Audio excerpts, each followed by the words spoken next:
Welcome, everyone. Let's begin our lesson for today by going over the learning goals and success criteria. First, what are we learning?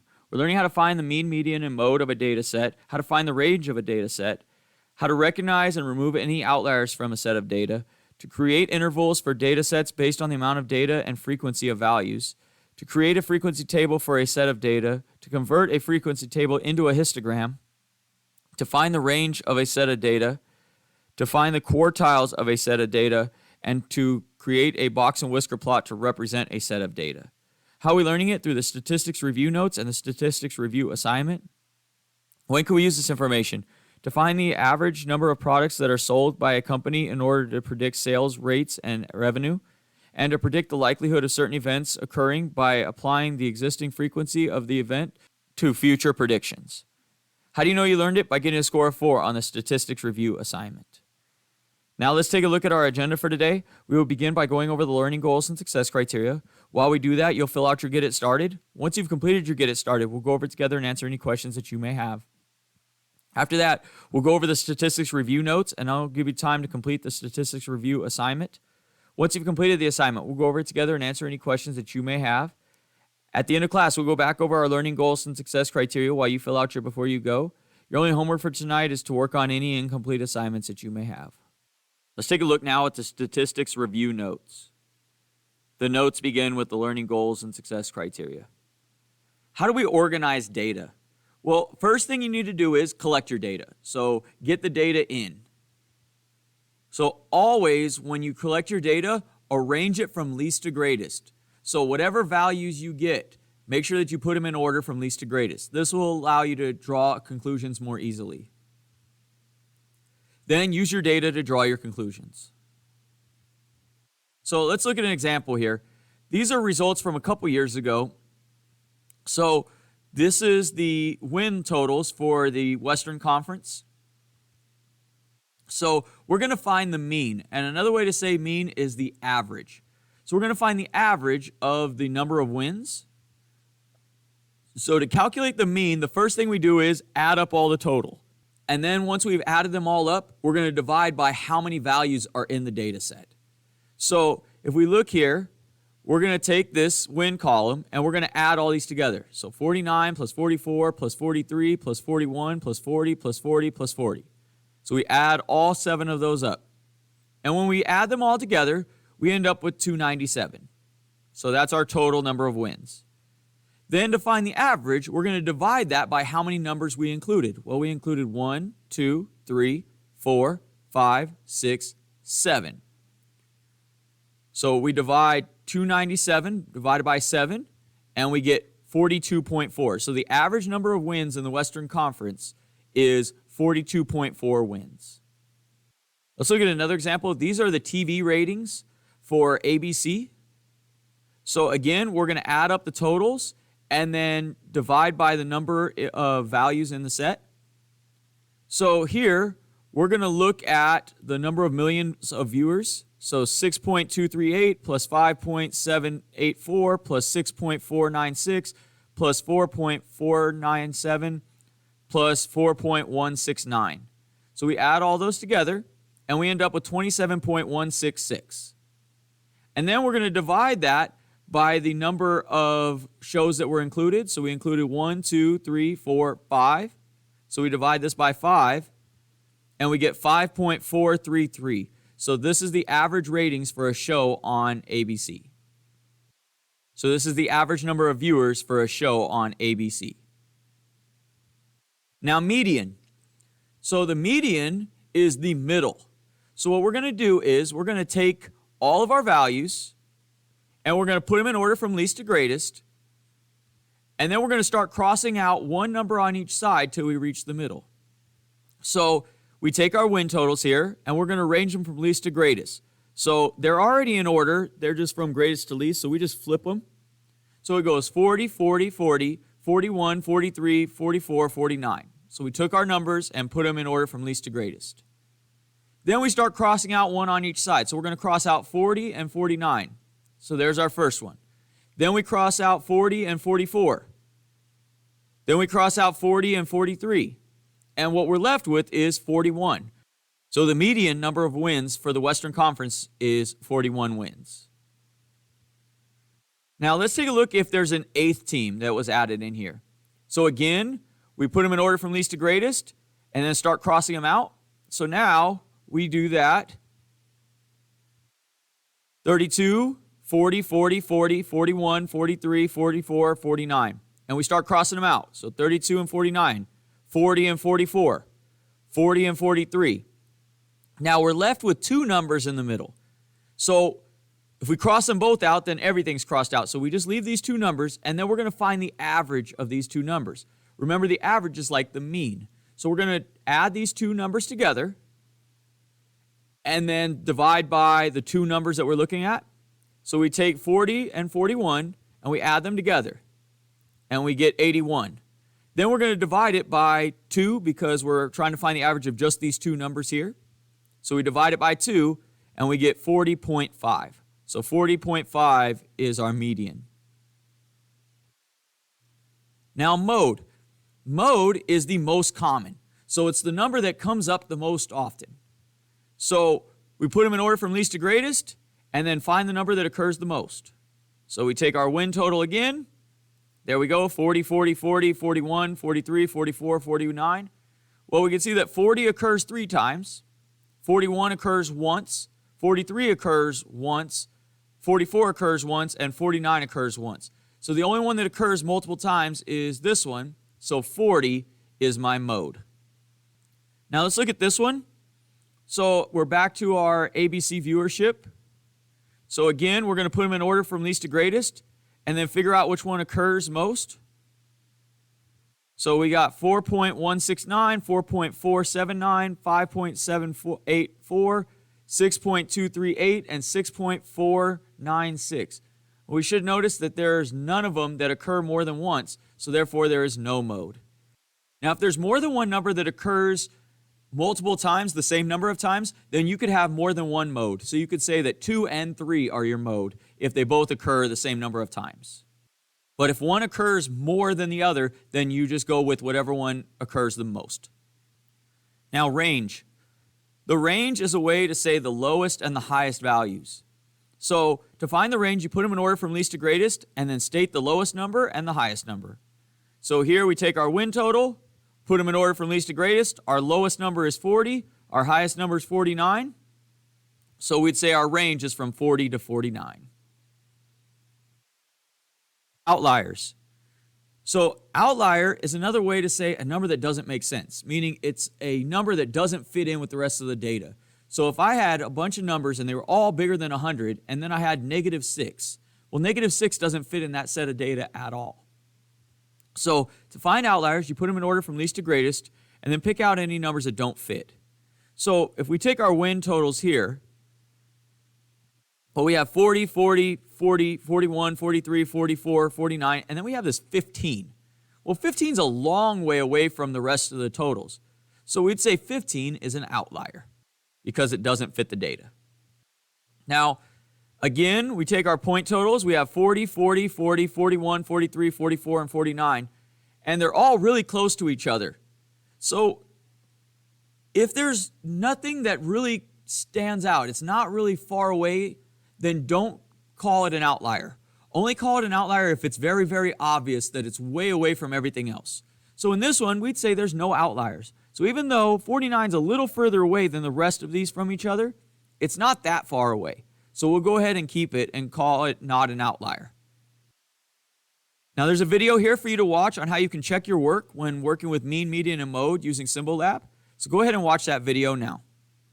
Let's take a look now at how we can use Symbol Lab to check our work when dealing with mean, median, and mode. So let's say we're given a data set and we want to find the mean. Well, we're going to go to Symbol Lab, and then we're going to go to the mean, median, mode calculator. And then we're going to type in what we want. Let's say we want the mean. So we type in mean, and then we just start typing our data set. 1, 1, 3, 4, 6, 7, 9, 10. So let's say that's our data set. We go ahead and click go. It tells us now exactly what our mean is. Our mean for this set would be 5.125. And it shows us exactly how to get there. So how it added them all up, they added up to be 41. We divided it by the 8 number of terms in the set, and when we did that, we got 5.125. So that's how you find the mean. Let's say we want the median of that set. We change this to say median. We go ahead and click go. And it tells us that the median is 5. And it arranged it from least to greatest here and shows us where it would be. It would be between 4 and 6, which is 5. Now let's say we wanted the mode. We go ahead and change this to say mode. Click go. And it tells us that the mode is 1 because that is the one that appears the most often. And it shows us the counts here. So 1 appears twice, all the others appear once. So this is how you can use Symbolab to check your work when trying to find the mean, median, and mode of a set of data. Now let's take a look at frequency tables. Frequency tables show how many values in the data set fall within a particular interval. So intervals are small sets that are created within the data set. Okay, notice that when we create a frequency table, all the intervals must be the same size. So we can't have an interval that goes from 0 to 10 and then from 11 to 55. Okay, that doesn't work. So this is what a frequency table looks like. So we have an interval here, right? So obviously our data set goes from at least 40 to 74. So that's a pretty big span. So we break it up into smaller parts so we can see. So from 40 to 44, there were 2 data points that fell within that range. Then from 45 to 49, there were 4 that fell within that range, and so on. So we can calculate how many fell into each range. Now, what is a histogram? Histograms are bar graphs that represent the data previously presented in frequency tables. So once you've created your frequency table, you can then put it into a graph form. So just like the frequency tables, we're going to use intervals, and those are small sets of data that are created within the data set, and all the intervals must be the same size. And this is what a histogram will look like. So let's take a look at an example of this. So we have a table here. This represents all of the shows on ABC. And first thing we're going to do is put them in order from least to greatest. And we're going to go by this demographic here. So we put these all in order from least to greatest. And this is them in order. So now we can break these up into intervals. So if we look, how many data points fall between 0.4 and 0.59? Well, here's 1, 2, 3, 4, 5, 6, 7, 8. Now notice I did include the 0.59 because it was included in the interval. So there's 8 that fall into that frequency. Then we have from 0.6 to 0.79. So 1, 2, 3, 4, 5, 6 that fall into that one. Then here we have from 0.8 to 0.99, we have 1, 2. Then we have from 1 to 1.19, we have 1, 2, 3. And then from 1.2 to 1.39, we have 1. So this is how you would create a frequency table. Now that we've created our frequency table, we can now create a bar graph or a histogram to represent this data. So if we do that, we would have our interval from 0.4 to 0.59, and we draw a bar that goes up to 8 because that was our frequency. Then here, from 0.6 to 0.79, we would go up to 6 and then back down. And then we'd have a frequency of 2 here, 3 here, and 1 here. So this is just a graphical way to represent our frequency table. Let's look at another example. So again, we look at the win totals here, and we're going to put them in order from least to greatest. So we have 15, 19, 26, 27, and so on. So we put these in order. And then once we have them in order, we can now create a frequency table here. So how many fall between 10 and 19? Well, there's 1, 2. From 20 to 29, there's 1, 2, 3, 4, 5. From 30 to 39, there's just 1. And then from 40 to 49, there's 1, 2, 3, 4, 5, 6, 7. So this would be our frequency table for the Western Conference. Now that we've created our frequency table, now we can create a histogram to represent it. So if we do that, we have our interval from 10 to 19, and notice we go up to 2, because that was our frequency. Then from 20 to 29, we go up to 5, and then 1, and then 7. So this is what our graph would look like for our histogram. Now, types of histogram distributions. So the first one is symmetric. So notice it forms almost like a U shape. So when we create our graph, it should look kind of like this, and it may not be a perfect U. Notice that this one is definitely lower than this one, right? So it's not perfect, but it's kind of close. So it forms generally this U shape here. So that's a symmetric one. Uniformed one is where they're almost all the same length. So all the way across, they're almost all exactly the same. Now, that one might be a little lower, but they're almost all the same. And then skewed is where the data is really low on one side and really high on the other. So it could go here and up, or it could go start high and then come low. Those are skewed graphs. Now, what are box and whisker plots? So box and whisker plots look like this. So we have a box, and then there's usually a line inside of the box like this, and then it has these 2 points that come and extend out from there. So box and whisker plots represent data in a graphical way. The point on the far left, this one here, is the minimum value. So that is the bottom edge of the range. The point on the far right is the maximum value, or the largest number in the set. The line in the middle of the box, so this one is the median. And then the left side right here, we call that the first quartile, and we call this one the third quartile. So let's look at this set of data, and we need to find the minimum and maximum. So the minimum and maximum are the highest number and lowest number. So if we do that, we arrange these from least to greatest, and our lowest number is 40, and our highest number is 49. So the minimum is 40, and our maximum is 49. So when we start our plot, it should look like this. It should have an endpoint at 40 and an endpoint at 49. Then we need to find the median. So the median is the middle. Remember, in order to find the median, we're going to put them in order from least to greatest and then start crossing them out on each side until we get to the middle. So we have 40, 40, 40, 41, 43, 44, 49. So we cross them out from each side. So we cross out 40 and 49, 40 and 44, 40 and 43, and we're left with 41. So 41 is our median. So we're going to go here to 41, which is somewhere over here, and we're going to draw a little line right there to say that that is our median. Now we need to figure out how to find the quartiles. So the way this works is the first quartile is the median of the first half of the numbers. So once we found the median was 41, we're going to look at just the numbers on the other side of 41. So we put them in order and we cross out until we reach the middle. So we have our whole data set, but really our median was 41. So we don't care about anything on this side. It's just these numbers that are left of this.